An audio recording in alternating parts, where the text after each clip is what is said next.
اعوذ باللہ السمیع العلیم من الشیطان الرجیم بسم اللہ الرحمن الرحیم۔ درس قرآن کا آغاز سورہ طور کی آیت نمبر 21 سے ہو رہا ہے۔ تو جہاں پہ بات ہم نے چھوڑی تھی تو اللہ نے فرمایا تھا کہ ہم ان کے نکاح کر دیں گے بڑی آنکھوں والی حوروں سے۔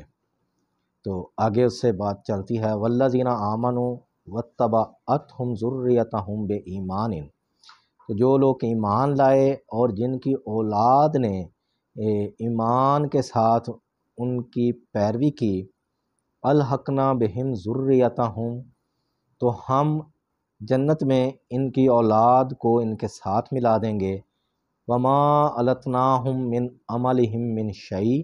اور ان کے اعمال میں سے کچھ بھی کم نہیں کریں گے۔ کل امرئ بما کسب رہین، ہر شخص اپنے عمل کے بدلے میں گروی ہے۔ وَأَمْدَدْنَاهُمْ بِفَاكِهَةٍ وَلَحْمٍ مِّمَّا يَشْتَهُونَ، اور ہم انہیں ان کے پسند کے پھل اور گوشت دیتے رہیں گے۔ يَتَنَازَعُونَ فِيهَا كَأْسًا، وہ ایک دوسرے سے لیتے ہیں جام، لا لغو فیہا ولا تاثیم، کہ جس سے نہ کوئی بہودگی ہوگی اور نہ ہی کوئی یہ گناہ کا کام ہوگا۔ وَيَطُوفُ عَلَيْهِمْ غِلْمَانٌ لَهُمْ، اور ان کے خدمتگار لڑکے ان کے ارد گرد پھریں گے، كَأَنَّهُمْ لُؤْلُؤٌ مَّكْنُونٌ، گویا کہ وہ موتی چھپا کے رکھے ہیں۔ وَأَقْبَلَ بَعْضُهُمْ عَلَىٰ بَعْضٍ يَتَسَاءَلُونَ، تو وہ جنتی ایک دوسرے کی طرف متوجہ ہو کر سوال جواب کریں گے۔ قَالُوا إِنَّا كُنَّا قَبْلُ فِي أَهْلِنَا مُشْفِقِينَ، تو وہ کہیں گے کہ ہم اس سے پہلے اپنے گھر والوں کے پاس آخرت کا خوف رکھتے تھے۔ فَمَنَّ اللَّهُ عَلَيْنَا، پس اللہ تعالیٰ نے ہم پر فضل و کرم کیا۔ وَوَقَانَا عَذَابَ السَّمُومِ، اور ہمیں لو کے عذاب سے بچا لیا۔ اِنَّا كُنَّا مِن قَبْلُ نَدْعُوهُ، بے شک ہم دنیا میں صرف اللہ ہی کو پکارا کرتے تھے۔ إِنَّهُ هُوَ الْبَرُّ الرَّحِيمُ، بے شک وہ احسان کرنے والا رحم کرنے والا ہے۔ فذکر، پس آپ نصیحت کرتے رہیں۔ فما انت بنعمت ربک بکاہن ولا مجنون، تو آپ اپنے رب کے فضل سے نہ تو کاہن ہیں اور نہ ہی مجنون۔ ام یقولون شاعر، تو کیا یہ لوگ کہتے ہیں کہ آپ ایک شاعر ہیں۔ نتربص بہ ریب المنون، اور جن کے بارے میں گردش زمانہ کا انتظار کر رہے ہیں، یعنی لوگ کہتے ہیں کہ یہ شاعر ہیں اور پھر یہ انتظار کر رہے ہیں کہ ان پہ کوئی برا وقت آ جائے۔ کل، ان سے کہیے تربصوا، کہ تم انتظار کرو، فإنی معکم من المتربصین، تو میں بھی انتظار کرتا ہوں۔ ام تامرہم احلامہم بہذا، تو کیا ان کی عقلیں ان کو ایسے ہی فضول باتوں کا حکم دیتی ہیں۔ ام ہم قوم طاغون، یا یہ ہیں ہی سرکش لوگ۔ ام یقولون تقولا، یا یہ کہتے ہیں کہ یہ قرآن اس رسول صلی اللہ علیہ وسلم نے خود ہی گھاڑ لیا ہے۔ بل لا یؤمنون، بلکہ اصل بات ہے کہ یہ ایمان لانا ہی نہیں چاہتے۔ فلیأتوا بحدیث مثلہ ان کانوا صادقین، تو اگر یہ اس بات میں سچے ہیں کہ اس رسول صلی اللہ علیہ وسلم نے یہ قرآن خود لکھ دیا ہے، تو پھر اس جیسی کوئی ایک بات لے آئیں۔ اور یہ ویسے بھی اللہ تعالیٰ کا کھلا چیلنج ہے انسانوں اور جنوں کو کہ تم اس جیسی ایک آیت بھی نہیں بنا سکتے۔ ام خلقوا من غیر شیء، تو کیا یہ بغیر کسی خالق کے ہی پیدا ہو گئے۔ ام ہم الخالقون، یا یہ خود کوئی پیدا کرنے والے ہیں۔ ام خلق السماوات والارض، یا کیا انہوں نے زمین و آسمان کو پیدا کیا ہے۔ بل لا یوقنون، بلکہ یہ یقین نہیں رکھتے۔ ام عندہم خزائن ربک، کیا ان کے پاس تیرے رب کے خزانے ہیں۔ ام هم المسیطرون، یا یہ لوگ حاکم ہیں، ام لہم سلم یستمعون فی، یا ان کے پاس کوئی سیڑھی ہے جسے وہ لگا کر تو آسمان کی باتیں سن لیتے ہیں،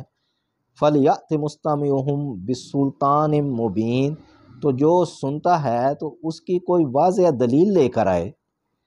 ام لہ البنات ولکم البنون، تو کیا یہ عقیدہ رکھتے ہیں کہ اللہ کے لیے تو فرشتے بیٹیاں ہیں بمنزلہ، اور ان کے لیے یعنی تمہارے لیے یہ بیٹے ہیں، ام تسألہم اجرن، کیا تم ان سے کوئی اس تبلیغ کا اجر مانگتے ہو، فہم من مغرم مثقلون، تو جس کو تاوان سمجھ کر یہ اس کے بوجھ تلے دبے جا رہے ہیں، ام عندہم الغیب فہم یکتبون، کیا ان کے پاس کوئی غیب ہے، غیب کا علم ہے جس کی بنا پر وہ لکھتے جاتے ہیں، ام یریدون کیدا، یا وہ کوئی چال چلنا چاہتے ہیں، فالذین کفروا هم المکیدون، تو جو کافر ہیں وہ خود اپنی ہی چال کا شکار ہیں، ام لہم الہ غیر اللہ، کیا انہوں نے اللہ کے علاوہ کوئی اور الہ ٹھہرا رکھا ہے،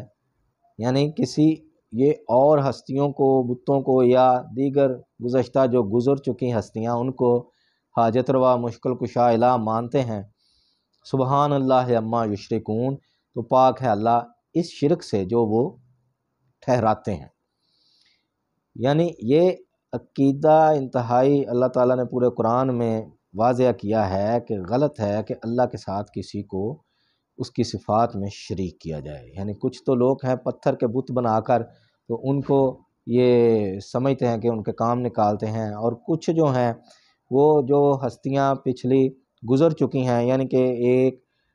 بندہ اپنے وقت میں پیدا ہوا اور اپنے وقت پر اس دنیا سے چلا گیا، لیکن بعد میں آنے والوں نے اس کو ایسی صفات اس کے نام سے منسوب کر دیں کہ وہ حاجت روا مشکل کشا ہیں، لیکن اللہ تعالیٰ نے ان کا حال بیان کیا ہے کہ روز محشر وہ ان کے شرک کا انکار کر دیں گے، وہ کہیں گے کہ یا اللہ ہم نے انہیں نہیں کہا تھا کہ ہمیں الہ بناؤ۔ تو اس طرح اللہ تعالیٰ نے واضح کر دیا کہ کسی بھی قسم کا شرک روا رکھنا درست بات نہیں ہے، اور ہمارے آج کے دور میں تو ایک لمبی قطار ہے درباروں کی، مزاروں کی، آستانوں کی، پیروں کی، لوگ وہاں جاتے ہیں اور ان کے عقائد ہیں کہ یہ ہمارے کام نکالتے ہیں اور ہمارے معاملات سلجھاتے ہیں، سنوارتے ہیں، تو یہ عقائد انتہائی خطرناک ہیں۔ وَإِن يَرَوْا كِسْفًا مِّنَ السَّمَاءِ، اور اگر وہ آسمان سے کوئی ٹکڑا گرتا ہوا دیکھ لیں، ساقطًا یقولوا سحاب مرکوم، تو وہ کہتے ہیں کہ یہ طے در طے بادل ہے، فذرہم حتی یلاقوا یومہم الذی فیہ یصعقون، تو پس آپ انہیں چھوڑ دیں، یعنی نبی صلی اللہ علیہ وسلم نے جب اتمام حجت کر لیا، ہر طرح سے اپنی تبلیغ ان پر واضح کر دی، تو پھر اللہ تعالیٰ نے کہا کہ بس اب ان کا راستہ چھوڑ دو، یہاں تک کہ یہ اس دن کے سامنے آ جائیں، ان کا سابقہ پڑ جائے اس دن سے جس میں یہ بے ہوش کر دیے جائیں گے، یعنی قیامت آ جائے، یوم لا یغنی عنہم کیدہم شیئا، تو جس دن ان کی کوئی بھی چال ان کے کچھ کام نہ آئے گی، ولا ہم ینصرون، اور نہ ہی یہ مدد کیے جائیں گے، وَإِنَّ لِلَّذِينَ ظَلَمُوا عَذَابًا دُونَ ذَلِكَ، اور ظالموں کے لیے اس کے علاوہ بھی اور طرح کے عذاب ہوں گے، وَلَٰكِنَّ أَكْثَرَهُمْ لَا يَعْلَمُونَ، لیکن لوگوں کی اکثریت نہیں جانتی۔ وَاصْبِرْ لِحُكْمِ رَبِّكَ، اب اللہ تعالیٰ اپنے پیغمبر کو نصیحت کر رہے ہیں کہ آپ صبر کیجئے اور اپنے رب کے حکم کا انتظار کیجئے، فَإِنَّكَ بِأَعْيُنِنَا، بے شک آپ ہماری آنکھوں کے سامنے ہیں، وَسَبِّحْ بِحَمْدِ رَبِّكَ حِینَ تَقُومُ، تو صبح جب آپ اٹھیں تو اپنے رب کی حمد کی تسبیح کریں،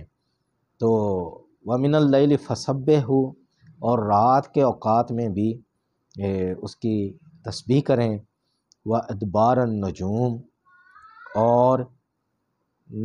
ستاروں کے ڈوبنے کے اوقات میں، یعنی یہ ایک استعارہ ہے، یہاں ستاروں کے ڈوبنے کے اوقات سے مراد نمازوں کے ٹائم ہیں، اسی طرح کی بات اللہ تعالیٰ نے سورہ قاف میں کہی ہے، وَمِنَ اللَّيْلِ فَسَبِّحْهُ، رات کے کچھ حصے میں کہ اس کی تسبیح بیان کریں، وَأَدْبَارَ السُّجُود، اور یہاں ادبار السجود ہے تو وہ بھی یہی مراد ہے کہ ہر نماز کے وقت میں۔ تو یہ سورہ طور ختم ہو گئی، تو اس میں اللہ تعالیٰ نے کچھ مکالمے کیے ہیں کفار کے ساتھ، اور جو جس طرح کے وہ الزامات لگا رہے ہیں تو ان کی نفی کی ہے۔ تو یہ قرآن آپ کے عقائد کی اصلاح کرتا ہے، اس کو پڑھنا اور سمجھ کر پڑھنا اپنا معمول بنائیں، اور دوسرا اپنے بچوں کو بھی یہ اس بات کی نصیحت کریں کہ وہ اس کو سمجھ کر پڑھیں اور روزانہ پڑھیں، تو اس سے ان کے دنیاوی معاملات وہ بھی حل ہوتے جائیں گے، اور آخرت میں بھی ان کو ایک اچھا صلہ ملا گیا۔ اللہ سے دعا ہے کہ ہمیں قرآن سمجھنے کی اور اس کو دوسروں تک پہنچانے کی ہمت توفیق عطا فرمائے۔